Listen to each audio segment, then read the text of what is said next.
আমার নির্বাচনী কার্যালয়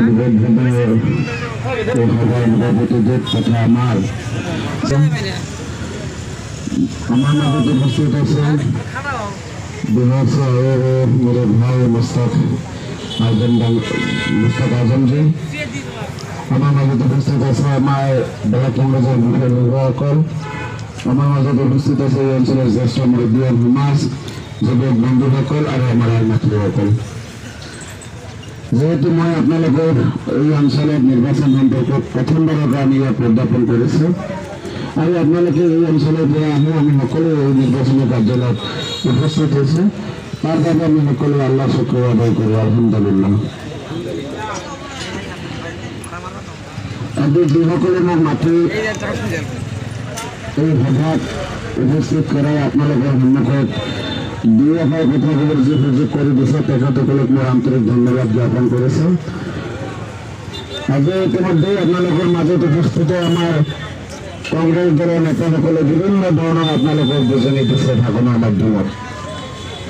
মই বৰ দীঘলীয়া নকৰোঁ আপোনালোকে মাত্ৰ চাগে মই মাতটো শুনি গম পাইছে ভাঙি গৈছে মাত্ৰ কিছুমান গাঁৱত যোৱা হয় তাত মাইক নাথাকিলে জোৰকৈ ধৰা হয় মাতটো ভাঙি গৈছে আপোনালোকে দোৱা কৰিব যাতে সোনকালে ঠিক হৈ যায় ইতিমধ্যে আপোনালোকক আমাৰ নেতাসকলে বিভিন্ন পৰ্যায়ত কথাবোৰ কৈছে খালি মই আপোনালোকৰ লগত চিঞৰি চিঞৰি বক্তব্য নিদিওঁ মই আলোচনা কৰিম আপোনালোকৰ লগত আজি বৰ্তমান অসমৰ পৰিৱেশ আৰু পৰিস্থিতি এই সম্পৰ্কে কিছু আলোচনা কৰিম তাৰ লগতে অহা 9 তাৰিখত আপোনালোকৰ মৌলিক যি অধিকাৰ এই মৌলিক অধিকাৰ অহা 9 তাৰিখত আপোনালোকে সাব্যস্ত কৰিব সেই সম্পৰ্কেও আমি আলোচনা কৰিম আমি এটা কি আলোচনা কৰিম যে মই যিখিনি আপোনালোকৰ মাজত কথাখিনি উপস্থাপন কৰিম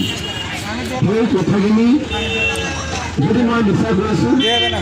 তেতিয়াহ'লে আপোনালোকে এই সভাতে কৈ দিব যে অমিত বছৰ আপুনি এই কথাটো মিছা কথা ক'লে আৰু যদি মই মিছা কথা নাই কোৱা তেতিয়াহ'লে ঘৰত গৈ আপোনালোকে সকলো ফেমিলি মেম্বাৰ লৈ আলোচনা কৰিব যে অমিত বছৰ আহিছিলে আমাক এইখিনি কথা তেওঁ কৈ গ'লে কথাখিনি কিমানখিনি গ্ৰহণযোগ্য আৰু কিমানখিনি সত্যতা আছে যদি মোৰ কথাত সত্যতা আছে তেতিয়াহ'লে বৰ্তমান অসমৰ পৰিস্থিতি আৰু পৰিৱেশৰ ওপৰত নিৰ্ভৰ কৰি অহা 9 তাৰিখত আপোনালোকে মহামূল্যৱান ভোটটো আপোনালোকৰ বিভাগৰ দ্বাৰা আপোনালোকে প্ৰদান কৰিব এতিয়া কথা হ'ল যে আমি ভাৰতবৰ্ষত বসবাস কৰোঁ